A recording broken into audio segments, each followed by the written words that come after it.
gives us countdown and everything. It's very official. So I look like I'm homeless, and the reason for that is because I've been out in the barn. Jaimi, I told you I had a tetanus baby today. That was wild, man. I haven't had a tetanus. Yeah, right. I thought the same thing. Tell by the look on your face. I keep tetanus antitoxin in the barn. It's like one of those things. It's like an epinephrine pen. You keep it. You hope you never have to use it. And I went today and I had this lamb that was down, but it wasn't normal. He had about 2 weeks old, had some kind of neurological symptoms, kind of arching his head back and acted kind of weird. And I was like, you know what? At this point, I'm just gonna do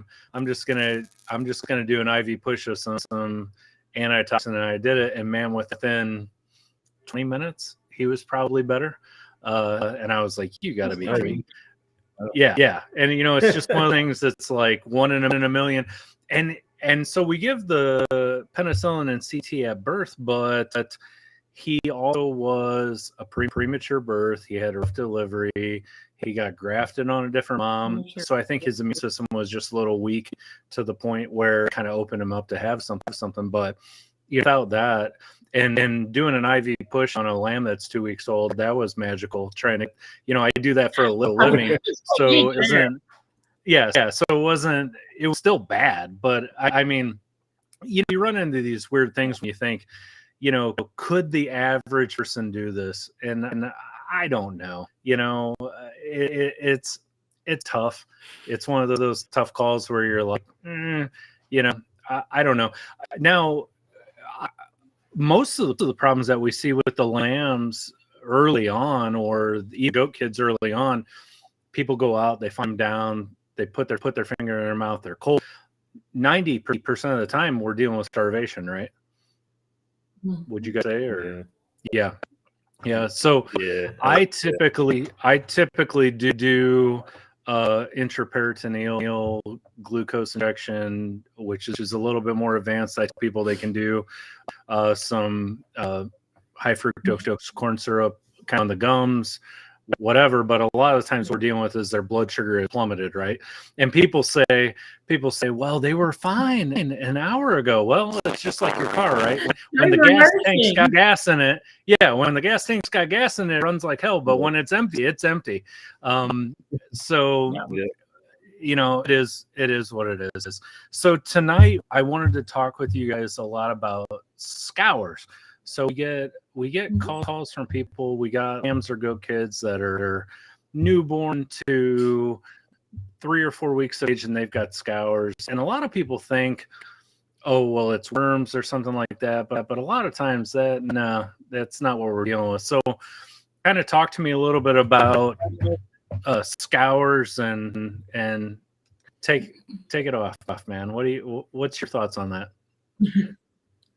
So obviously the biggest thing with lambs when they have scours is what you run into is dehydration. They are losing more fluids out than they are actually taking in, if they're even nursing, if they're taking fluids in. There's such a broad age range on scours and things that can cause scours at different ages. As far as generalized things, generally speaking, you're dealing with infectious causes, you're dealing with nutritional problems, you're dealing with stress, or parasites. For me, like when I first start trying to assess one with scours, I'm going to check a temperature. If it's low or high, that kind of points me in the direction of what we could be dealing with. If they're normal and they're having scours, it's usually going to be more nutritional or stress than parasitic or bacterial viral. But yeah, there's a ton of things that can cause it. It's a matter of trying to figure out which route to go, which direction to go first. Mm-hmm. The biggest thing, is the big question everybody needs to ask if you've got scours is, is this just one animal that's having a problem, or is this going to be a herd problem? Is this a management issue? if it's something that you walk out there and you've got 50 animals, every one of them is perfect except for one, to me, you may be the start of something that could be more of a problem, so jump on top of it. Don't ignore it, especially with sheep. They rather die than live most of the time. So don't let it go without checking into it, Right. So when we look at, it says connect. I have, can you guys hear me okay? Can you guys hear me okay? It's cutting out on our end. Yeah, can you hear us? Yeah, I can hear you guys pretty good. So when we look at stress, things like docking, ear tagging, processing, things like that, we don't find it too uncommon to have a little bit of loose stool, maybe the day or two after that, which I think can be caused a little bit by the stress of the processing. Now, when the babies are very early on, only a couple days old, it's not uncommon to get a little bit looser, not watery by any means, but a little bit looser, kind of a yellow colored stool, is it not?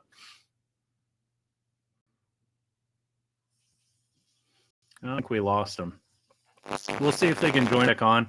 So what I was saying is, a lot of times when we have the babies that are brand new, that are coming on within the first couple of days of life, it's not uncommon to notice a little bit of looser yellow stool. It's not necessarily scours.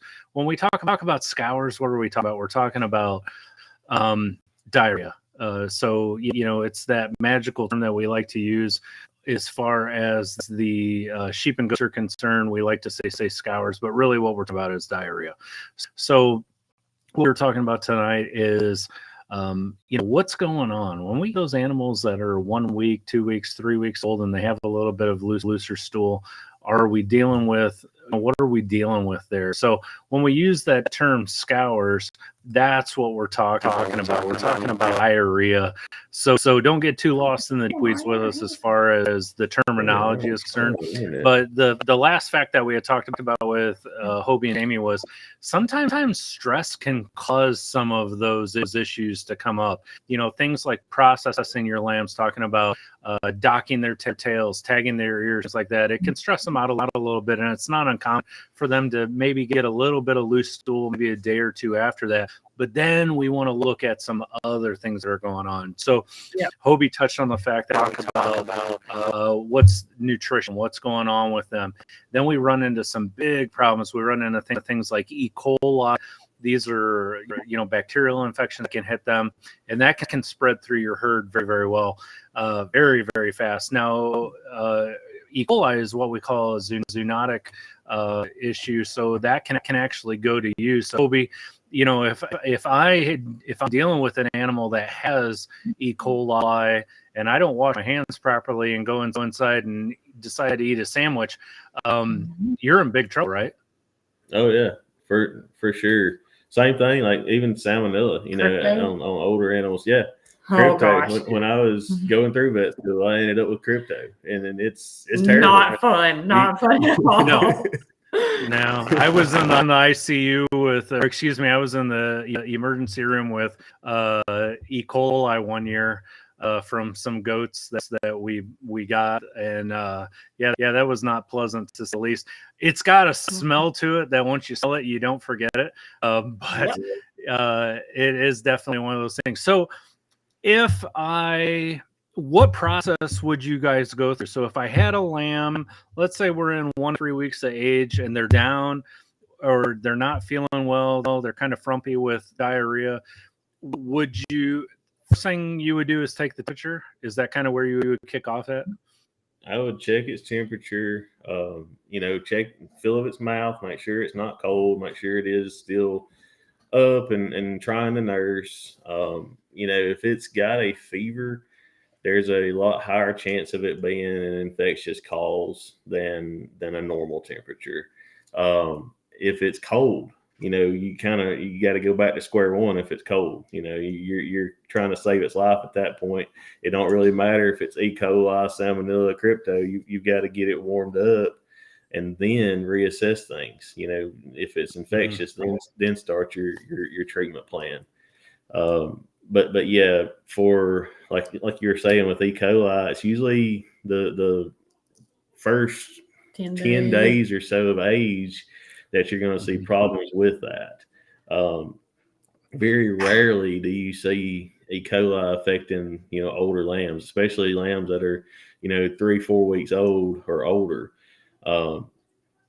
It's something basically as their gut builds the microbes to form a rumen, it becomes kind of something that normal ruminal GI flora can handle and tolerate. But for those young babies, those newborns, they cannot tolerate it.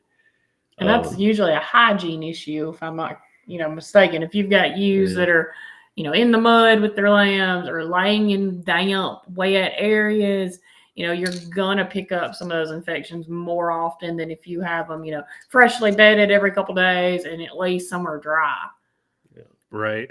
And I think some people are under the impression like, well, if I do everything right, I don't have to worry about E. coli. I don't have to worry about tetanus. I don't have to worry about these are things that are naturally occurring in the environment.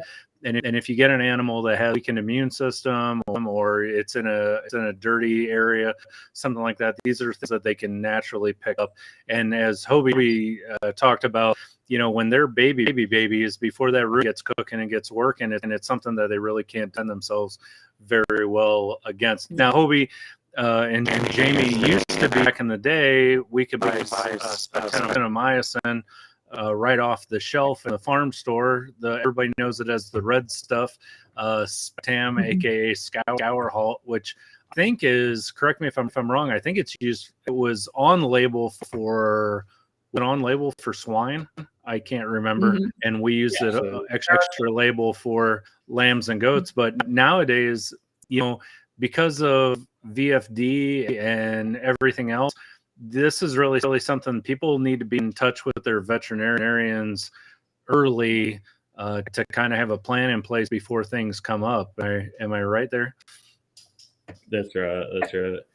And, there's a bunch of things that you can treat with that is extra label or off label. The problem is especially with what you're saying with the changes and stuff and being able to get even antibiotics, you really need to have that relationship with a vet because, even, and I would be pressed to say, you're going to, at least in our area, you're going to have a hard time finding even vets that are familiar with some of these things. As just as far as the food animal world goes, it's getting to be less and less as far as vets that will see food animals. So plan ahead, you make that relationship before you need the vet, Right. But now yeah, the market drives what the veterinarians treat. So I mean, we've got what do we consume the most in the United States? We consume chicken, we consume hogs, and we consume cats. Or cattle, excuse me. So a lot of times people. I know what you meant. So a lot of times people will say, well, why is this extra label and why is that extra label when it comes to sheep and goats? The consumption, the market value of sheep and goats doesn't compare. So that's not necessarily where the money goes, right? I mean, am I wrong on that one, or? That's exactly it. The companies have to spend. The companies that produce these drugs have to spend so much money on the front end to get even. So in the case of something that's labeled for sheep, they may not have spent the extra, pulling it out of my air here, $20 million to get an approval for one little word goat written on the bottle. Right. So, that's where your veterinarian is going to be the one that is legally able to step in and say, yes, these people have goats. This drug is for cows technically, but we know that this drug will work on this. The veterinarian has that legal ability to do that, where technically your producers don't. If you're producing food, if you're growing food producing animals, you have to abide by a certain set of regulations to keep you from running, afoul of the law. and the veterinarian is the one that has the legal ability to put that justification in. Now, are there medications that you can't prescribe off label? I'm not too spun up on that to speak intelligently about that. But where does the line draw, or is it a blurry line? If there's a commercially available product that is approved for that species, and that is approved for the sickness that you're trying to treat, you have to use that product. If you have used that product, or for whatever reason that product isn't working for this group of animals, that's when you can start using things what we consider as extra label. We can use other products if the approved products aren't working. And that's where it kind of gets to be a gray area. A lot of it is up to circumstances and what that herd has going on. You still have to follow withdrawal times and all of that, but you just follow it for what that approved species was for the most part. So like most things, especially for goats, you're not going to find a label for most drugs on goats. They just haven't put the money into getting that approval. So we use the cattle, or if there's not a sheep withdrawal or a sheep dose to follow, we tend to follow the cattle side. That's the next closest thing as far as how they're related and how they're both ruminants in that regards. So that's why we follow that. Gotcha. We have a question from Jeff Emberton. Hey, Jeff, thanks for joining us tonight.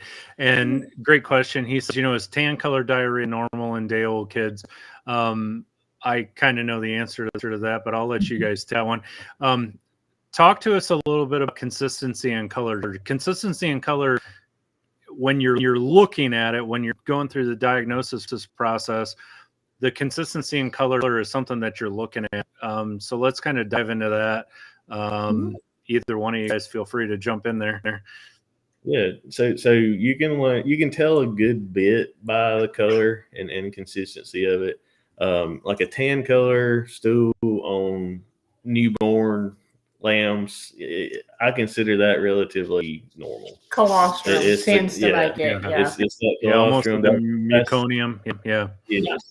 So past that meconium, it'll kind of be tarry, kind of a yellow color, and then you'll get a little bit of some looser tan color stool after that. So that doesn't bother me, especially if their mouth is warm, they're up nursing, and it clears up by the next day. If they're doing good the next day, great. For a fact that next day, if it's even more loose or more watery looking, sticking to their back end more. And usually if that's happening, they're not nursing either. They're off that mama. And you can tell they're just laying off to the side and they don't feel good. That's when you start worrying more about E. coli like we was talking about. How about what are some warning signs for you as far as the color and consistency of stool? So we have E. coli, we have coccidia. Now coccidia is something that we normally don't see manifest until they're a little bit older, right? Yeah, usually a month or older. Yeah, right. Yeah. To me, the difference in those stools is really the texture. Like the coccidia diarrhea is a lot thinner, more watery. You'll find pools of it. Yeah. Versus where the normal, just kind of messy back end, you'll see on a lamb that maybe the mom isn't cleaning up as much as she could. Right. When they start having coccidia trouble, you'll see straight up puddles on the ground, and then the back end of the lamb will be completely coated as well. Usually, the mom can't keep up with the amount of diarrhea they're producing. Yeah. Right. And then God forbid you start seeing blood in it, you're in big trouble, right?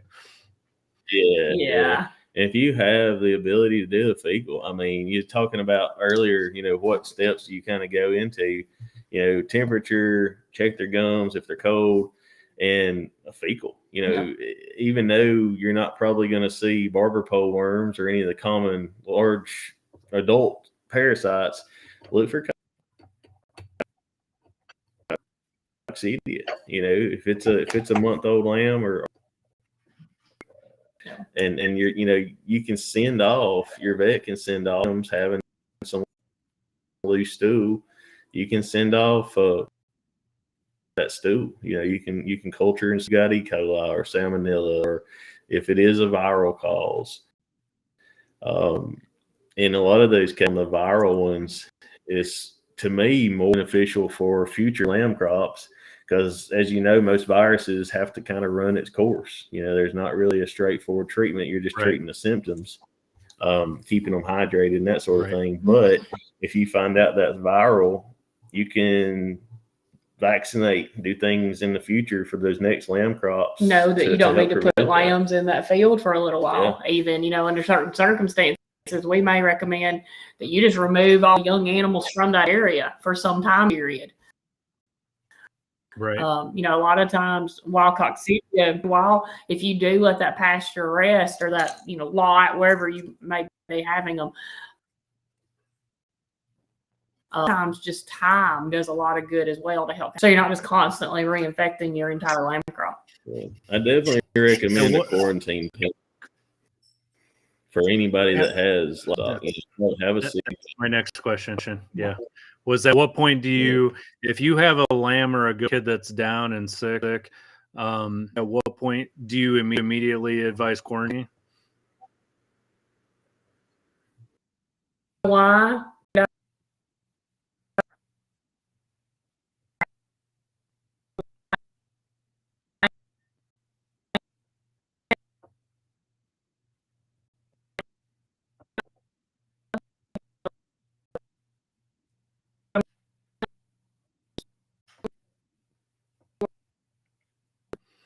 I think we're losing your. I think we might be losing your connection there. You guys might have froze up on us, but I think essentially what you're saying is, if you have an animal that's you can't identify what's going on, you're not 100% sure, then quarantining is probably the route that you should go until you can at least identify what the issue is. So we've got a bad connection with them today. Listen, if you guys have any questions on anything that we're talking about or anything else at all, feel free to go ahead and put that. In the chat and let me know.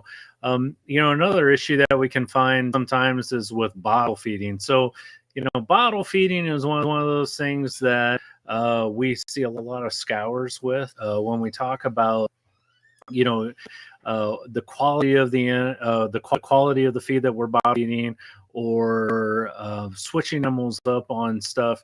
A lot of times can cause some issues with scouring as well. Now, I personally advise, if you're going to bottle feed, there are some good dry mixes that you can mix in for the animals as far as bottle feeding. I'm a big fan of using cow's milk, doctoring it up a little bit to get it a little bit higher fat content to help it kind of do its job a little bit better. But any kind of switching up that you're doing as far as feed is concerned, as far as if you're going to be bottle feeding, switching things up, anything like that can cause scours as well. Hey guys, I think your internet connection was a little troublesome. That's okay, no problem. We were talking about switching up feed, going between bottle feeding and switching things up in that regard. I don't know if you guys can hear me or not, but that's what we were talking about. So, like I said, if you guys have any questions, feel free to put them in the chat. Let me know, and we can kind of go from there. So, if you wanted, who do you doctor with? So I work in people medicine. So my general understanding is pretty good, but I have a veterinarian that I doctor with that is Dr. Rumsey, located here in Rensselaer, Indiana, that I contact. No matter how much you think you know, There's always going to be issues to where you don't know everything, and we bounce ideas across the spectrum. There's always people that I reach out and talk to. I talk to Jaimi and Hobie about things. If I see something that I'm not 100% sure what's going on, I reach out to other veterinarians. So it is highly unlikely, if you have any honest friends, that you are 100% of the time going to agree with each other on 100% of everything. I can tell you, some things I've seen, some things other people have seen. If you ever find yourself in a situation where you're on a forum or you're talking to somebody and they agree with 100% of what you're saying, then you probably need to find yourself a new place to go. Yeah. That's just my 2 cents. So Jaimi and Hobie, I talked to them a little bit about, when they're switching up feed, as far as if they had to put a baby on the bottle or something like that. Any changes in feed can cause gastrointestinal upset. When you're switching animals off of or changing between, is that a process you guys do? Or, we don't want to do it cold turkey, right? Yeah. Yeah. A lot of times I'll recommend so if you're going from a bottle or a bucket to feed, I'll even get some of that feed and put in the bottle and cut the nipple a little bit bigger so that lamb or goat is having to kind of chew at that nipple while they're getting some of that milk through the feed. It just kind of helps get them used to a solid substance, and they kind of make that correlation with, hey, this is eating time. What am I eating now? Oh, this is a solid substance. Hey, this don't taste too bad, Especially on these bottle babies, it may be, in on their own and not necessarily in with the flock, and see other sheep eating creep or other sheep eating at the feed bunk. Sometimes they can be a little slow to start wanting to transition on the hard feed. Sometimes you got to take some extreme measures to get them to start eating. Actually, the quicker you can get them on actual feed and off of milk or a replacer, the better they're going to grow in the long run. Now, the sheep and goat milk has a higher fat content than cow's milk, correct? So when we're looking at feed, I know I add. If you guys want to see my formula, you can go to linessafarms.com and go to our download section, and I have our formulas on there. I personally prefer to use cow's milk with a little bit added fat. I seem to get less scours and less problems. There are some good powdered formulas out there. They're a bit pricey, but there's some good ones out there. Lifeline Rescue makes a good one if you're wanting a powder versus, keeping milk in your fridge. We've had really good luck with it. I will say avoid the multi-species, labeled products. If you have a goat kid, find lamb or goat milk. If you've got, a baby calf, that's going to be a different nutritional profile. So really, unless you're feeding, whole doctored up milk, I would say stick to something species specific. And don't change. Once you decide I'm going to be with formula or I'm going to be with milk, stay with the formula that you pick, if at all possible. Even changing from brand to brand within a formula, you're going to run into issues if you do it quickly.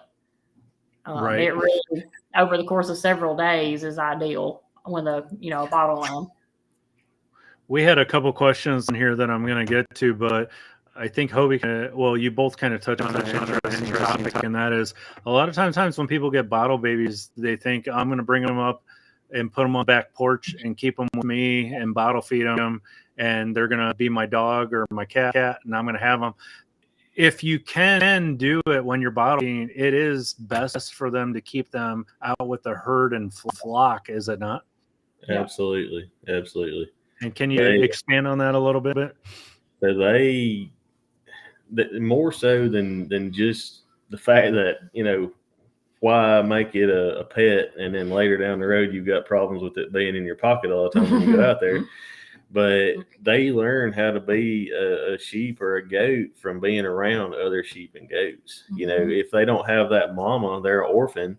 They're not going to understand, hierarchy. They're not going to understand how to get in there to the feed bunks and work their way into the food when they are old enough to start eating feed.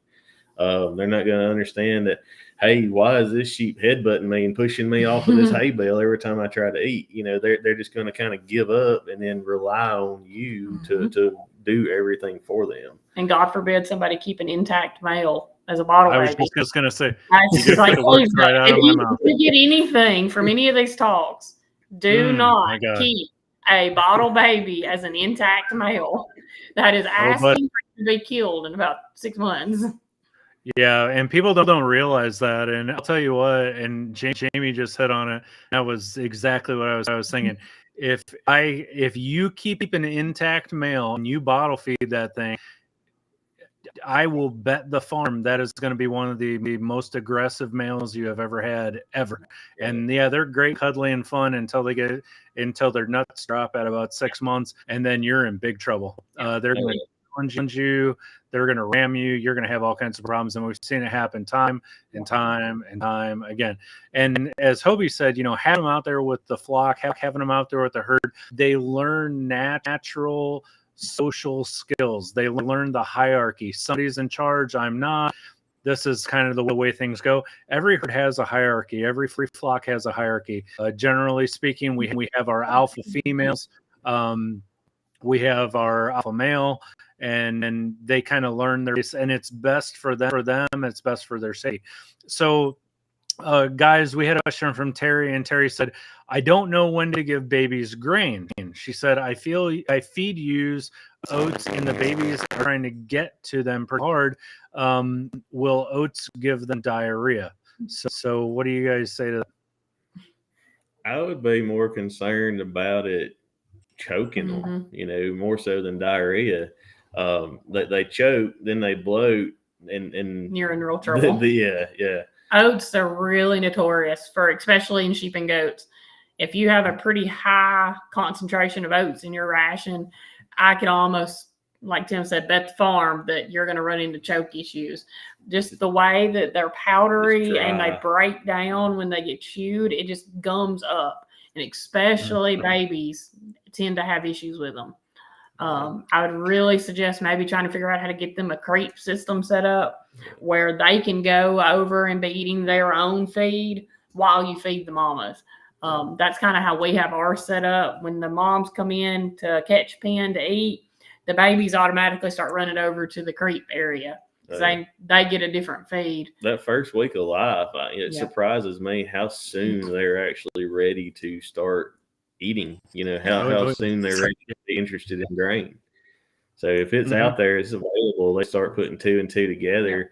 They're gonna start eating sooner. The sooner they eat, the quicker they're gonna put gains on, and that's usually everybody's end goal is a faster gain in bigger, larger weaning weights, all that stuff. So we definitely recommend having.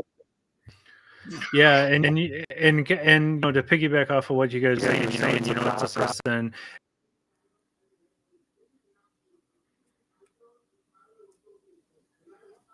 come back.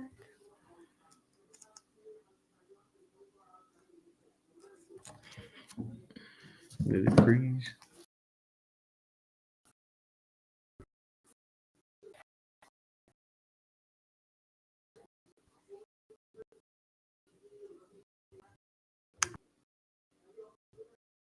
No.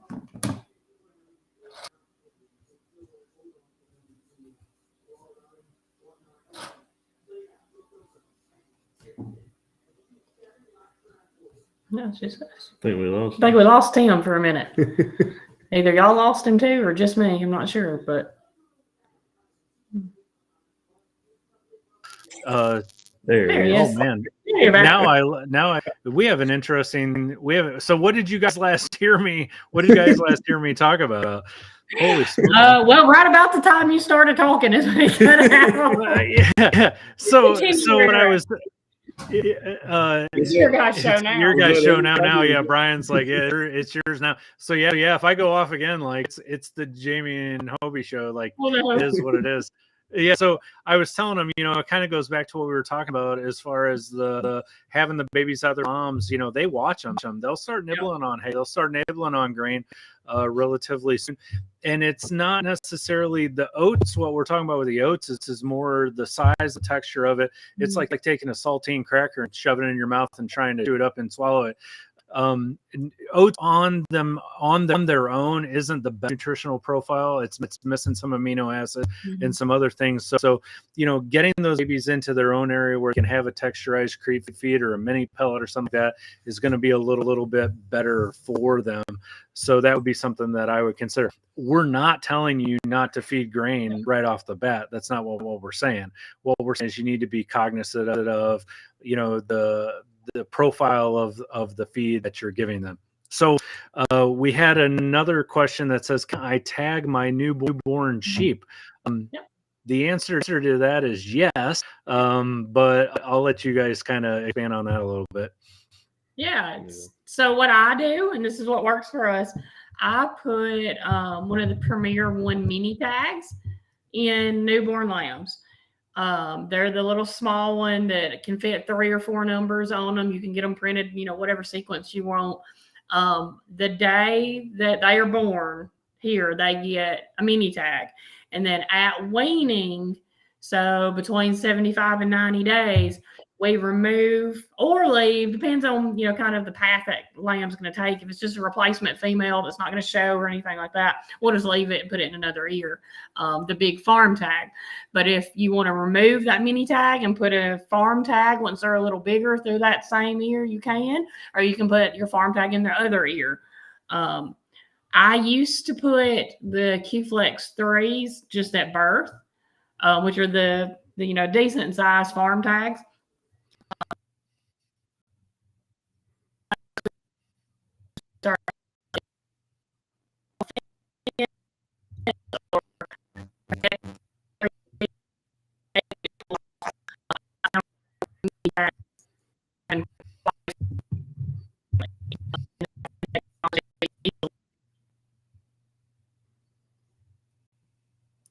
So I think we're losing their connection as well, Bill. But when it comes to Q-Flex tags and things like that are a little bit bigger, sometimes they're a little bit big for them. It can weigh down their ears. We can have some issues with that. People will put in what's called temp tags, where they're going to put in a tag and then they're going to pull the tag later on down the road and kind of go from there. So it's up to you. But yes, by all means, you can. You can put in a tag right off the bat. I would advise do as much processing as you can right off the get-go. Now, if you had an animal that was down or sick or not feeling well, things like that, you may want to put some time between that illness or get them up and going. But yeah, when we have lambs that are up and going and they're going well, we have no problems whatsoever with putting tags in their ears right away. Now, I will tell you, I've done a gazillion live streams, and I've never had this much trouble. And I know my connection's good, and so I'm wondering if it isn't our hosting service that's having some issues, because I can tell you, like, if you lose someone, that's one thing, but I pay high dollar for connection, and they lost me too. So it's one of those things. I turned home internet off and put it on my hotspot on my phone to see if it made a difference, and apparently it doesn't. So it might be it is what it is. We had a comment from the bakers on a few acres. They're here. Hello, guys. So Brian says, I have a hell of a time getting my shit. He didn't say it this way, but I'm going to rephrase for Brian. I have a hell of a time getting my animals started on creep feed. Yeah, go ahead, guys. What do you say about that?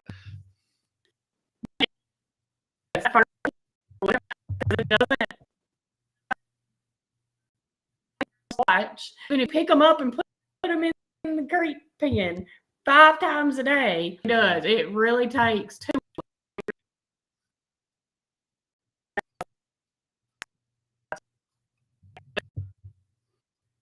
If they see one eating it and they're like, hey, what are you to that curiosity, what that one's doing is going to make the other one eat too. Yeah. Sheep, they are gregarious. They love being around other animals, other sheep. So they thrive off of that herd or flock mentality. And I think that's the big part of it. Right. What we've kind of done in the past. is call 2 or 3 of the lambs and actually physically put them in together where the creep feed is and kind of just stood there, them realize that there's food there. And then usually over the course of another day or two, those same 3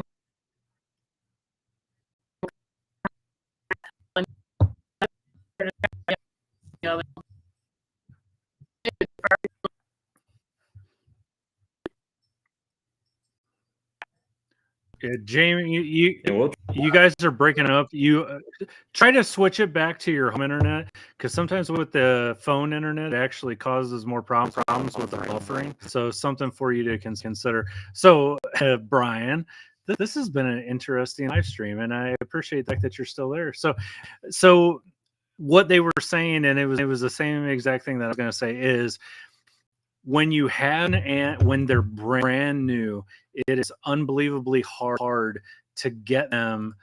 It is unbelievably hard to get them to switch over to the creep feed. Once you get somebody in there and they're eating it and the other lambs can see it, then it's not that bad. I'll tell you what, at the beginning of the year, that first time trying to get them in on the creep feed, it is fun. And so, as Jaimi said, if I understood her correctly, and we do the same thing, I will physically pick my lambs up and put them in the creep pen, and I'm like, here you go. And you can figure yourself out on how to get out of here. And a lot of times that does help. Now, my late lambs, my late goat kids, nope, don't have any problem, because they see their buddy in there eating food, and they're like, hey, what's this guy doing? And they'll go in there and they'll kind of go after it as well. So that does help out. That does help out quite a bit. But don't be afraid to throw them in there. Now, Brian says this has been the longest question in history. That is true, Brian, and I appreciate it. It's, hey, dealing with what we got to deal with. I don't know what to do.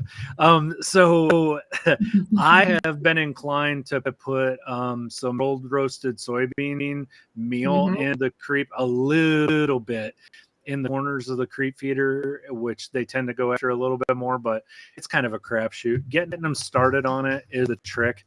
Once if you can get 1 or 2 going on it pretty good, generally speaking, it's not that big of a deal. Now, a lot of people are like, oh God, if I put my lamb or goat kid on free choice creep feed, they're going to eat themselves to death. And what do you guys have to say about that? I've never seen one die from overeating out of a creep feed.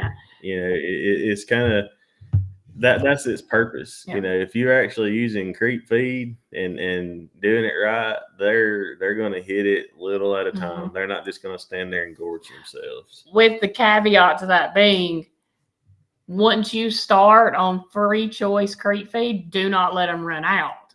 If you let that creep feeder go empty for, a couple hours or a day, you go to work and they've eaten it all over the day, start back by just putting, a little bit in there. Let them realize there's feed in there again. Don't just dump, 4 or 5 gallon buckets of feed out and go back to the house. If you let them run out, that's when you do run into issues where they sit there and gorge themselves and may, bloat or get scours from now they've overate. But if you keep it consistently full and they're not, having to fight over it, I, knock on wood, have not had any issues with any overeating. They'll start at a quarter a pound a day for, a couple weeks. And then by the time they're ready to wean, you may be going through half a pound, maybe per head. But when they're eating that much, it's time for them to wean. Yeah. Right.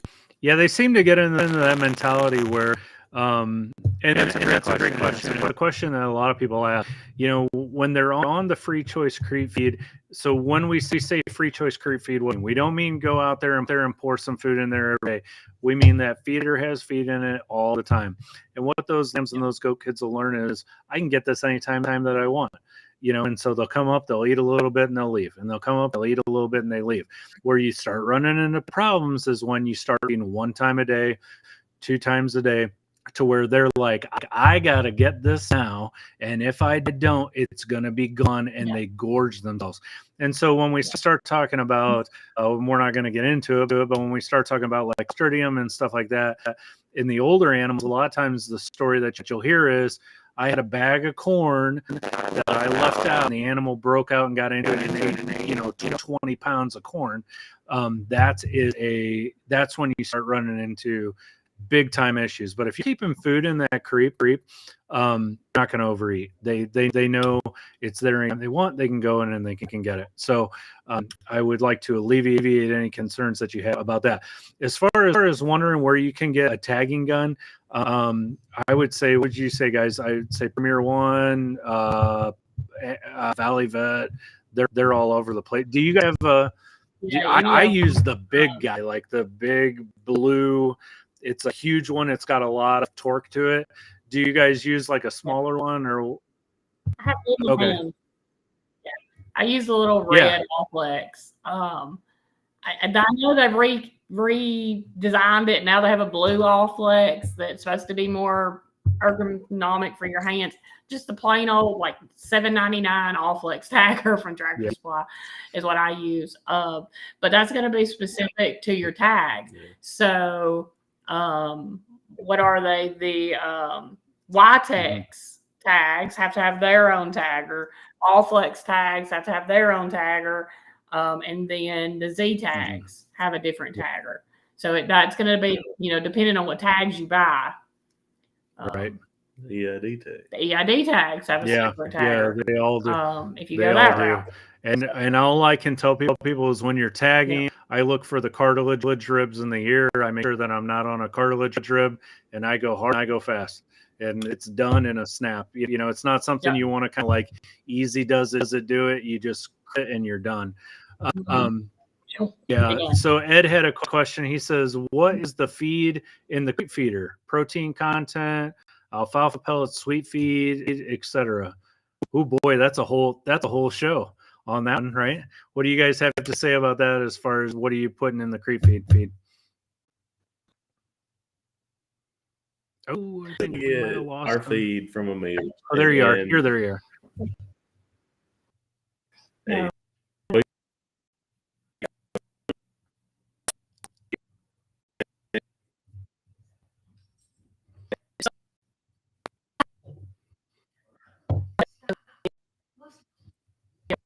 I think we might have lost them. If they can hear me, they're going to be annoyed at the fact that they can hear me. This has been an interesting internet connection for this, and I think it's our provider. I don't necessarily think it's us.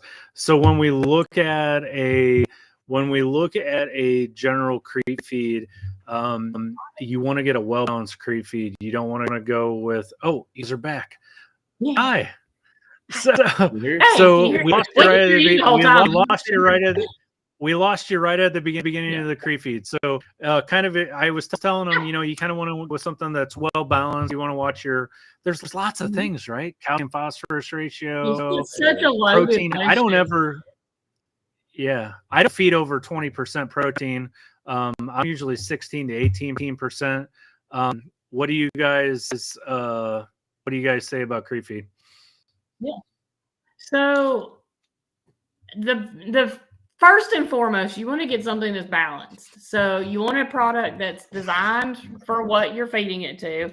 So by that, I mean, it's probably not ideal to feed cow feed to your sheep and goats or horse feed to your sheep and goats. Get something designed for sheep and goats. What I do is I have a base feed that the meal has created for and then it's a 16% protein, 4% fat. So it is considered a high fat. And then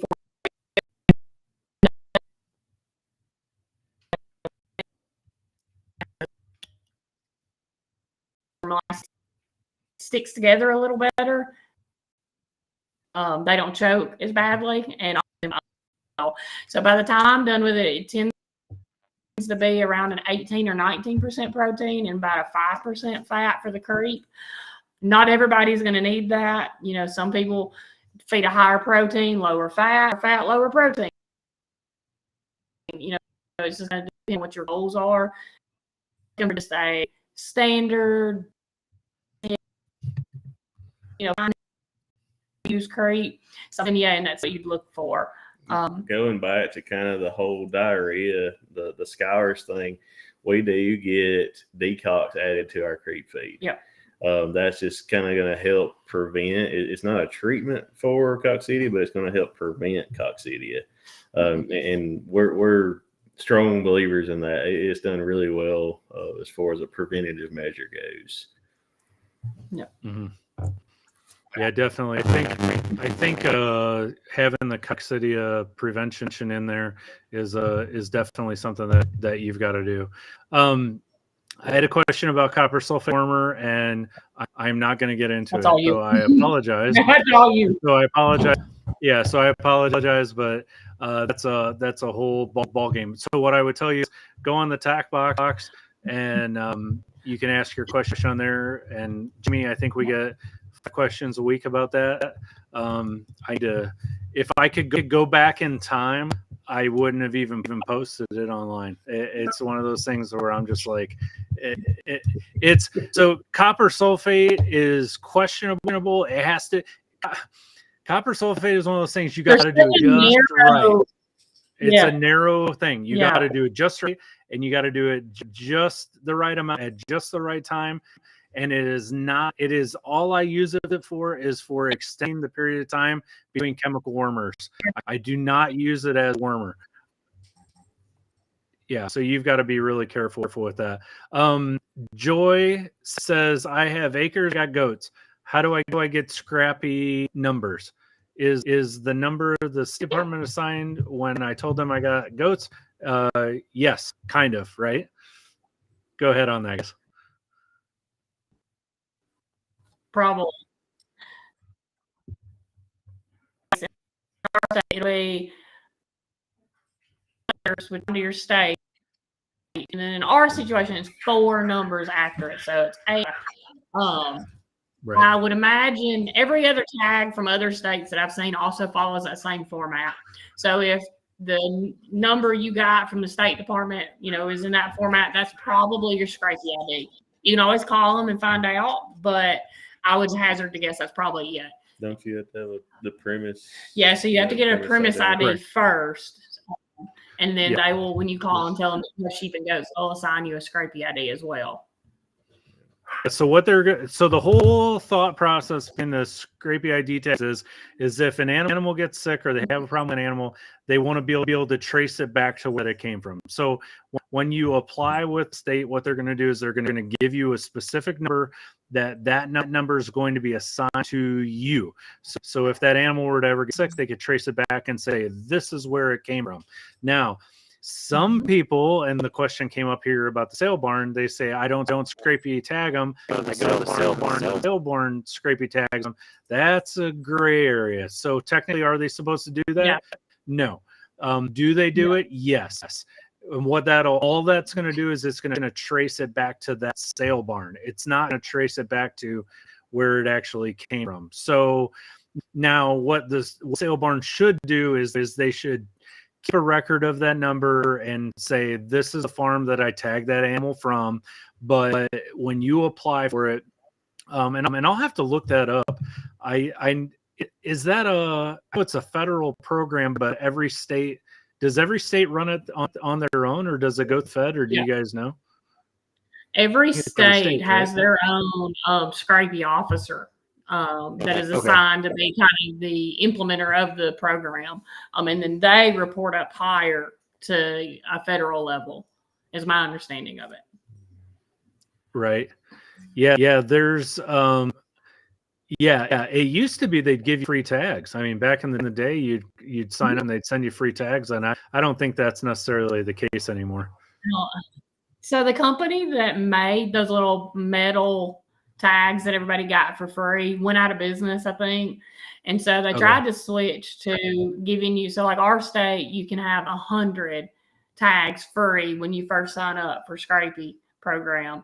And then beyond that, you're supposed to use your own tags. But as last I looked on the federal side, they did defund that part of the program. So you are expected to buy your own tags going forward. But our state, so we're in Alabama, and they provide 100 tags free for the, at the beginning. Hobie, question for you. So it says, I'll ask this and then I'll sit back and watch. For people like me with no besides driving too. Oh, right there. Yeah, here we go. Is there any online vets that would help with med and give advice? Now, I will give this. I'm going to give you my thoughts, and then Hobie, you tell me if I'm wrong or right. So, as far as people medicine is concerned, we are licensed within our state. So, treating someone across state lines can't happen unless I'm licensed in that state. So, are veterinarians the same way? And how does that affect telemedicine? So that's a big hot topic. You can, most of the vets that are doing the online recommendations and scripts and stuff, they do have license in other states. Now, do they always check that before they start giving information out? Probably not. I don't know. I'm not that familiar with that side of it. I don't put your license on the line like Yeah, that. yeah. I mean, Right. It opens yourself up for a lot of problems, in my opinion. The biggest thing across the board is you got to have that veterinary client-patient relationship. And, in my opinion, on a 5-minute phone call about something, you can't really develop that great of a relationship. You don't know. You can ask some questions about a specific animal, but you can't get a feel for what that herd is, what the management is, what their normal day-to-day practices are, as well as you can if you set foot on that farm. And also, to run with that, certain states specifically prohibit telemed in veterinary medicine. I know some of the surrounding states around us, you cannot. Like, it is spelled out in the Practice Act. You have to physically put your hands on the animal at least once a year in order to maintain that veterinary client-patient relationship to be able to prescribe anything. So that's going to be state dependent. You may be able to find somebody that will, but by far the vast majority of states have specifically spelled out what the requirement is to actually physically put your hands on the animal. And in most cases, it's either 12 or 18 months. So they would have to actually physically touch one of your animals. They leave a lot of it up to interpretation. Like, what does it mean? What does that relationship mean to you? And Right. That's going to be different for, like you said earlier, everybody's going to have a different opinion on that. And for me, I like being on that.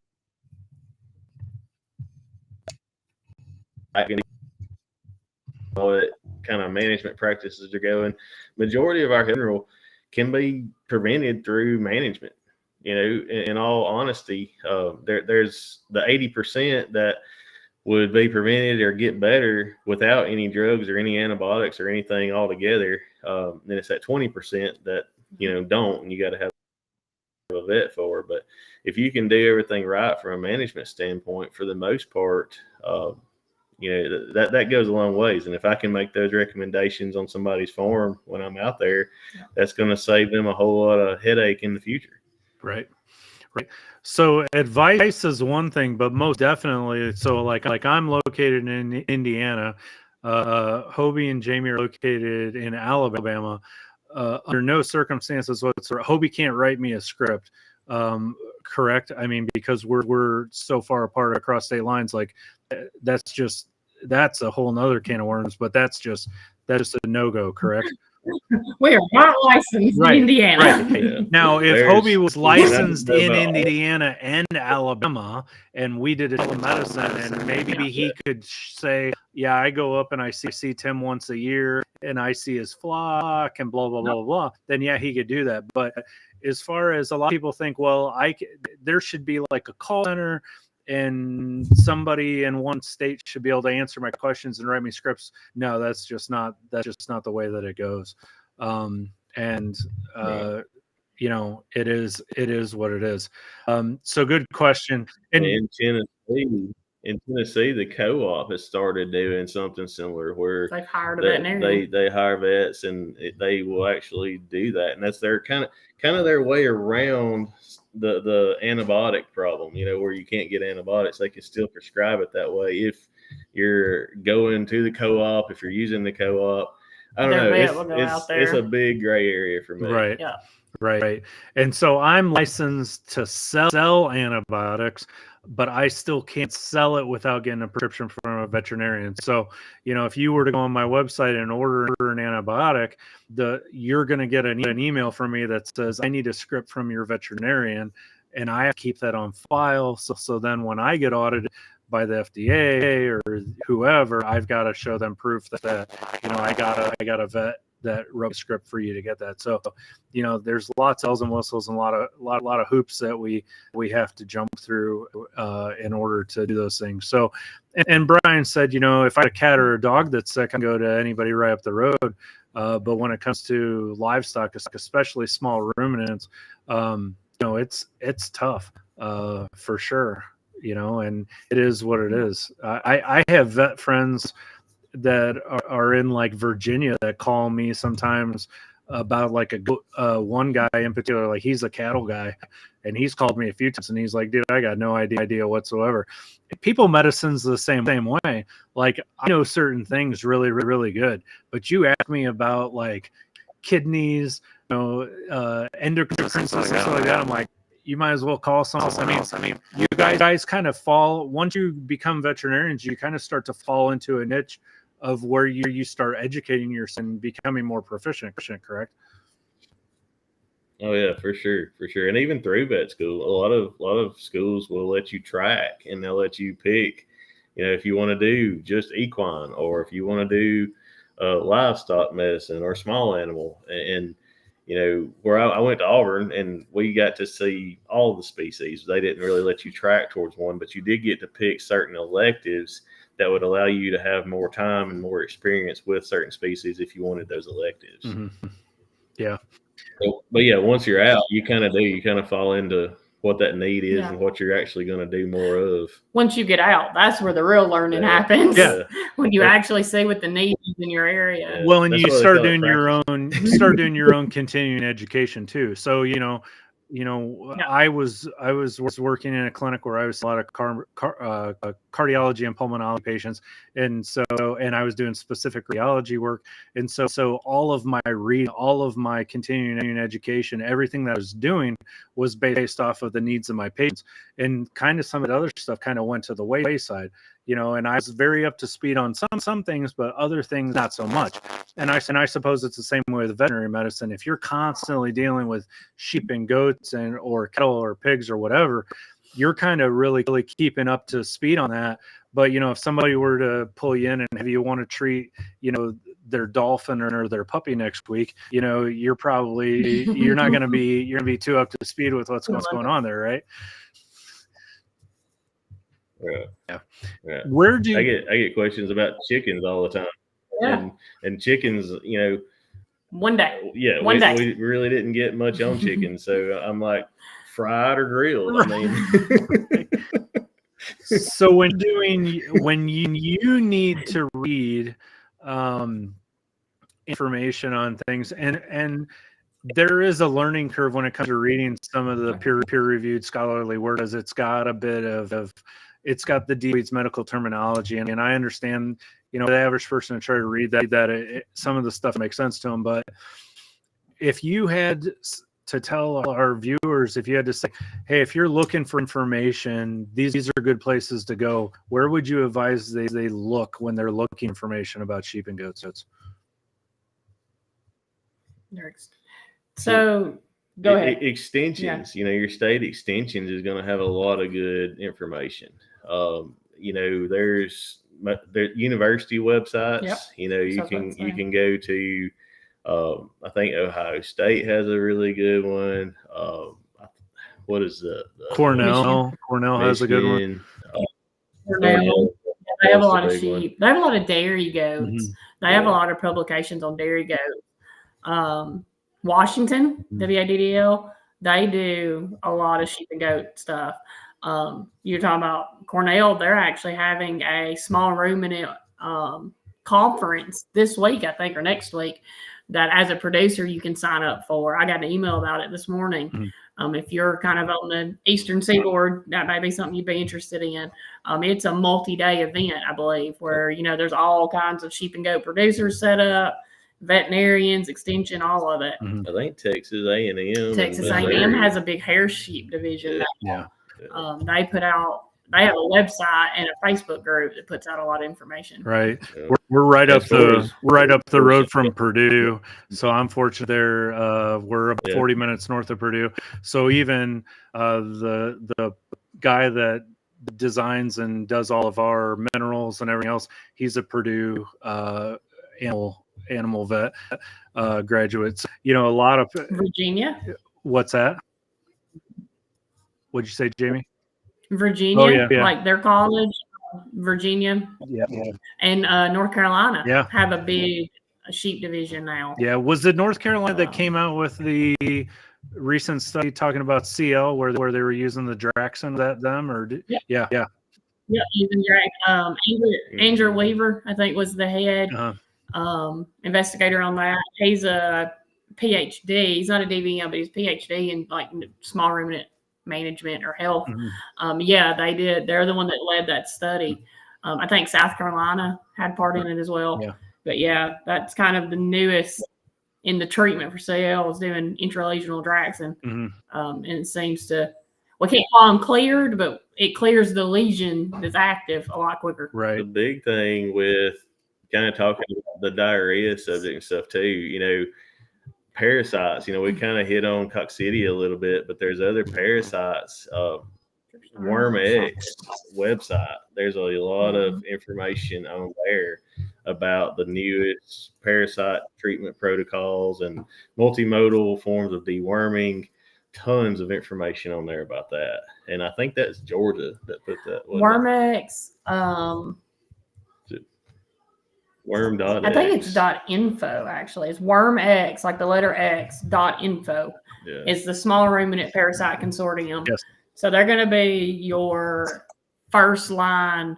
You know, if you're looking at parasite issues, they're going to be your first line kind of high level information. And then, you know, that's going to fall into kind of regional specifics. But as far as if you're wanting a really good education and background in the different techniques for parasite control that work and don't work, the wormx.info website is. Yeah, I would agree. So Terry asked the question about oats. A little different than she'd asked before. She said, well, should I not feed oats? You know, I thought it was oats are good. It's very hard when it comes to small ruminants that you can find one single thing that provides the entire spectrum of a nutritional file that we want.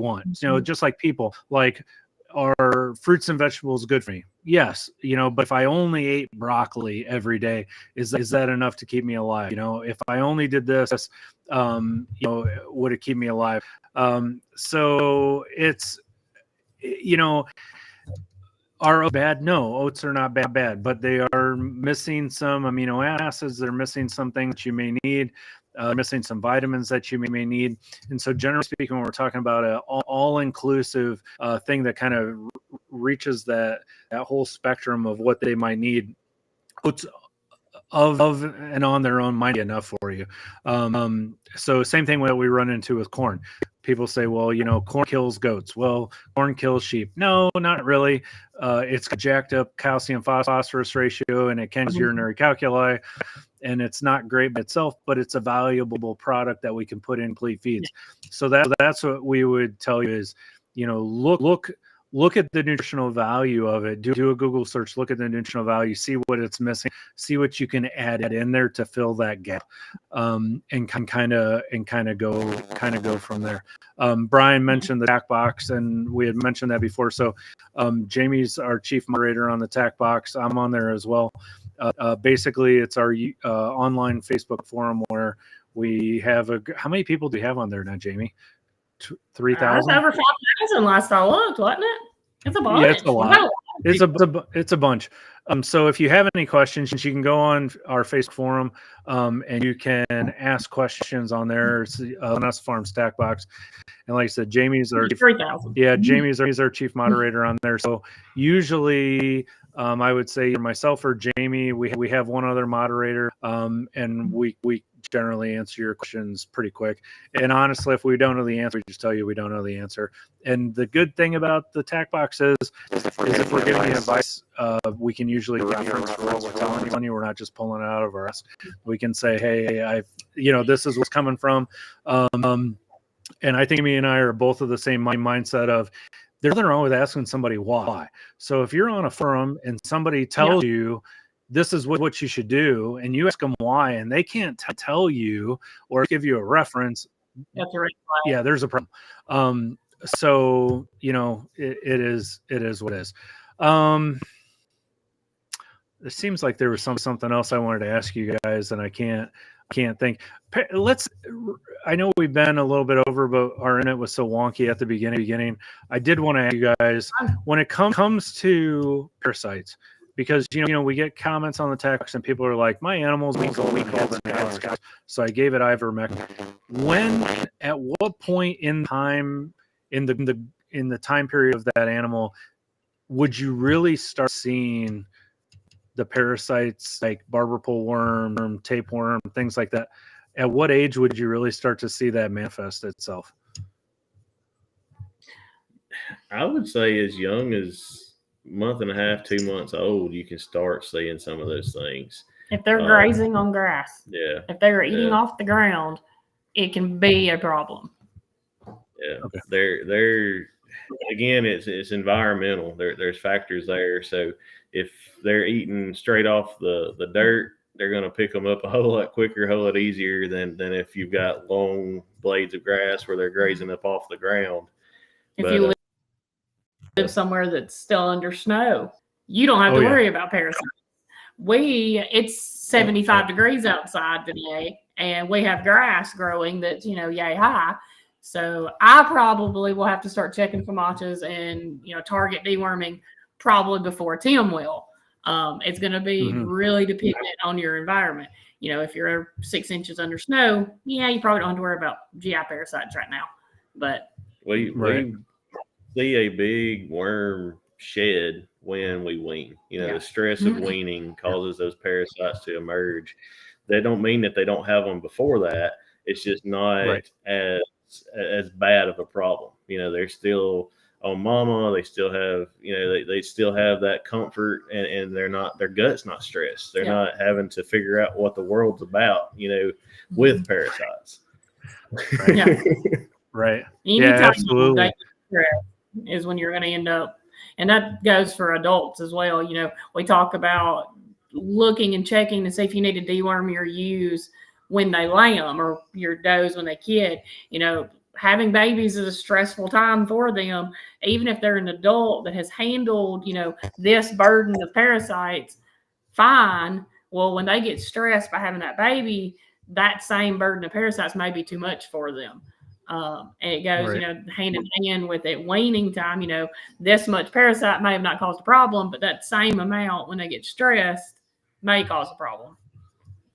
Anytime you have a stressed or a sick animal, parasites do need to be in the back of your mind as well. And I know everybody knows barber pole worms. Those the anemia, the pale eyes, but there's trichostrongyls. There's other worms Barber pole in itself, traditionally isn't one of the GI parasites we see causing that, profuse bad diarrhea. They may have clumpy stool or they may get a little loose, but if you're saying, really bad watery diarrhea, on an adult, my first is going to go more to trichostrongylis than it will be barber pole. Absent, any other signs or symptoms, that would be, and it is treated differently than barber pole in most situations. Right. Yeah, absolutely. The fecal samples are the gold standards. Really, if you want to know what you're dealing with and you want to know what to do, the fecal sample is the standard. Anybody watching this video, you can learn to do your own fecal samples. God bless Amazon. You can buy yourself a microscope and some stuff on there for a little bit of money. And if you're going to do this seriously, I would tell you to definitely consider that. FAMANCHA is great. FAMANCHA is a tool that you can keep in your toolkit. and you can use it, and it will help you. Although there's a lot of questions that Falancha won't answer for you, and that's something that you need to something that you need to keep in mind. If you can do your own feed samples, it's a great tool. Probably one of the best tools that you can have on your farm and that you can consider doing. We do have a video on that, so by all means check that out. Gersh Hayes says, "I'm happy to catch you live. Thank you for your great content." Yep, no problem, buddy. We appreciate you watching. Brian says, "Oh, Brian. You like the loaded questions, don't you?" Brian says, "Going to add goats into my flock.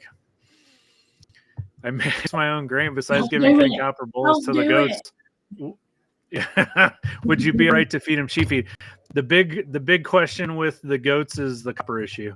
I'll be 100% transparent with you and tell you that we graze sheep and goats together. Our workaround, we've gone with multi-min 90 with injectable copper. We inject them with copper, and then we don't worry about it. And we put them all on sheep feed. I'll leave it at that. If you're not, that's in the deep weeds, which we're probably not going to get into here, but the goats need copper, the sheep can't have it. So you've got to, within reason, we all need copper a little bit, but that's going to be the issue that you run into with them. Copper bolus, if you want to be pissed off, try giving, it's like trying to put a cat in a bathtub, but you can do the copper bolus, right, guys? Yeah. So I'm a firm believer in the copper boluses. I really like them, even with the sheep. Any of our producers that have a mixed flock, that's what I recommend they do as well. Feed a sheep feed a sheep mineral, copper bolus the goats once and or twice a year. If you don't know your mineral status of the hay, the pasture, the feed, the boluses are going to be the safer route over doing an injectable multi-min. We always kind of joke on injectables. Once you've given that shot, there's no taking it back. That's it. It is what it is. Nutritional copper has a little bit more leeway to it. So by nutritional, I mean something they consume by eating, or a bolus, something you put in their stomach. You're going to have a little more leeway and a little more safety net giving something oral versus the injectable multi-min. And Tim, I'm sure you'll back me up on this. Weight is important with multi-min. If you don't have an accurate weigh, don't rely on the weigh tapes or the measurement system. No. You really need a scale if you're going to go with an injectable product. Go ahead. I was skeptical on the copper boluses originally, and all through school, even sheep don't get copper, right. So that it kills them, we're going to kill our sheep head, but it has made a huge improvement, a huge turnaround on a select few of our sheep that they've been what we consider chronic shedders. They've had a high worm burden. They're the ones that are shedding the majority of the parasites to the rest of the herd. They should have been cold. So we said, hey, let's try copper bolus. Let's see what happens, and it's made a huge difference. So I'm a believer just from trying. Those sheep shifted from being our chronic, I always need to go look, make sure they're still alive kind of sheep, to some of the best producers we have now. Once we got that parasite burden under control. And I'm not going to say that our area is copper deficient by any means. I feed a Western hay, which is traditionally higher in copper as well. But something about those specific animals needed that little extra boost. And we can always tell when it's time for me to put another bolus in them, because they start getting, a lower FOMACHA. They start dropping condition just a little bit. And then I'll pop a bolus in them, and within 2 weeks, they're back to their normal, fat, slick, happy self. So I think it's just enough. I think it's just enough copper that it keeps them cleaned out. But it's not enough that they're absorbing it fast enough to get them. And that's where we get into the copper 1% copper or sulfate. Again, and that's what scares me to death with the copper sulfate drenches. Yeah, it works great, but God forbid if they're not wormed. If you give a copper sulfate 1% drench to a ewe or a doe that has a heavy roundworm or barber pole worm, they're done. They're done. Yeah. They will dump And everything they have. do. Nope, they will dump everything that they have in the period of about 12 hours. It will turn them inside out, and they will die. And so yeah. I wish I never even. You gotta know there's a lot of steps involved other than just drench them with copper sulfate you get from the feed store. Right, and you were talking about the multi-min 90, and the same thing. When you talk about this, I have a scale. I have a literal scale my animals can walk across. I can look at their weight, and I know exactly where they weigh and exactly what they need. Every medication that we look at has a treatment window. On one end of the spectrum, it says this is how much it takes to work, and on this end of the spectrum, we say this is how much it takes to kill them. And we have this magic window that's in between. Some medications, that window is very, very narrow, where the treatment and the killing them is very close together. Others, it's very far apart, and we have a very safe treatment. So, for instance, ivermectin has a very big treatment window. You can overdose them quite a bit on ivermectin before it's going to kill them. You look at other things like copper, it'll kill them right now. Like you get out of that sweet spot, and you're toast. And then there's other medications that are that way as well. So, when you're reading your medication label, and it says you give this much per pound or per kilogram, it's important that you follow that. There was a lot of money that was spent for them to come up with that dosage, and it's something that you definitely want to consider. So Brian, I'd say your best bang for your buck is going to be the copper bolus to cross that bridge. If you're not going to be able to get multi-immunity without a fed anyways. Go ahead, Jaimi. It's prescription. Yeah. So talking about the boluses, I'll tell you something that I have found as a producer, not the vet side. The goat labeled copper boluses are expensive. So what I have done is gone on Amazon and bought the little empty gel capsules that people use that do, nutraceuticals or herbalists, those kind of people, and get a little kitchen scale and break the cow labeled copper boluses. You can get like 6, because I think they're either 4 or 6 grams, depending on which ones you get. You can get 4 to 6 doses out of one of those, and it's very much more cost effective. If you've got a little time to spend to do it and don't want to spend $30 for 6 boluses, that's the route I go. Especially as few as we end up using throughout the course of a year. One cattle copper bolus lasts me the entire year, right? Instead of having to buy 6 for $30. Joy made the comment. She said, I had a small baby goat 2 weeks old and scours, sale bummer. Oh, Joy, you break your heart buying from the sale barn, but that's okay. Oh. I'm not gonna judge you, Joy. And she says we can fix it. She said, "Yeah, we've all been there." She said, "I treated for coccidia, gave Pepto, gave Pedialyte, gave ivermectin, and it cleared up. Could it be, what can be the issue?" What's the problem that we run into with what we call polypharmacy? So polypharmacy is where you got tons of not tons and tons, but you've got lots of different medications that you give an animal or even give a person. So, if Hobie comes to me, and he says, I'm not feeling well, I'm running a fever and diarrhea, and I've got this and I've got this, and I give him 800 milligrams ibuprofen, and I give him a B12 injection, and I give him some for diarrhea, and then he gets better. And he comes back to me and says, well, what did I have? What did you give me that made me better? My answer is, I don't know. I give you 4 different things, and you cleared up. So it makes it kind of difficult. So Hobie, I would say in this case, she says, she treated for coccidia, she treated for dehydration, she treated for worms, and it cleared up. I would say a 2-week-old, I don't know. I mean, I doubt the coccidia.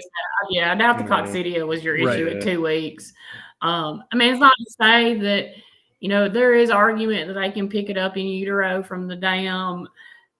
If it was a cell-born baby, it was probably more of the stress of going through the cell-born, going to a new environment, being on new food. Didn't have its mom and a nurse on probably while it was there.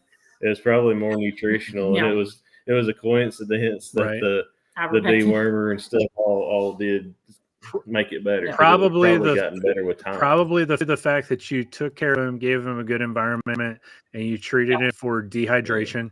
The Pepto could have eased his stomach a little bit, but the coccidia or the worms at that point, I would say. Now she did say she grafted him to a nanny, so good for you at that age. That's impressive. That's the best thing you could have done. Yep, absolutely. So that's really so that's really good. Is there any other question anybody has? Now's the time. Ask now or forever hold your peace. Now I think the next time we talk, we should talk about weaning, right? Is that what we should talk about? Is weaning? Yes. That's a whole textbook in its own. I do want to answer Joy's question real quick or comment about putting the boluses on peanut butter or a banana. So we hear this a lot. A lot of people have struggled to get a bolus down, and so they'll either put it in a banana or peanut butter crackers. Unfortunately, once you break that capsule open and put it in a food item, most of those copper particles are not going to settle in the stomach or in the bottom of the rumen where they need to be. GI parasites. Now, if you're giving it just as a nutritional boost, you're probably okay. But if you're talking about the copper oxide wire particle boluses that are supposed to help reduce GI parasites, you really need to figure out a way to bolus that whole, because once those particles get mixed in with the food contents, they just go right out the back door. They're not going to sit in the bottom of that rumen and function like you need them to.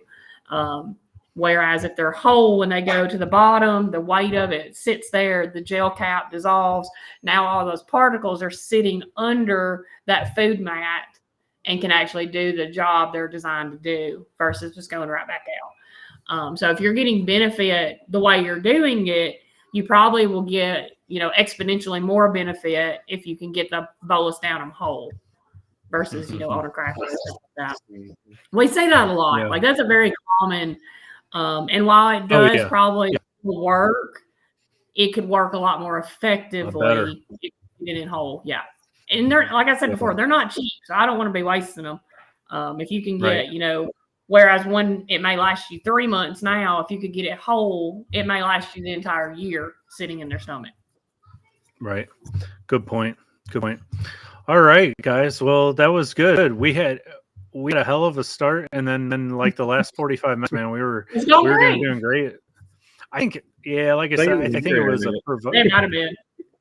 I don't think it was you guys because I fell off too. I think it's the program that I'm using, Restream. So we'll cuss Restream. They don't sponsor me, so that's okay. I can cuss them. So we'll meet back with you guys probably in 2 weeks. And we'll plan on talking about weaning. We kind of try to roll through where everybody's at. Maybe we'll talk about it. We'll figure it out. We can talk more about creep feeding, or we can talk more about weaning. It's a whole disaster in and of itself.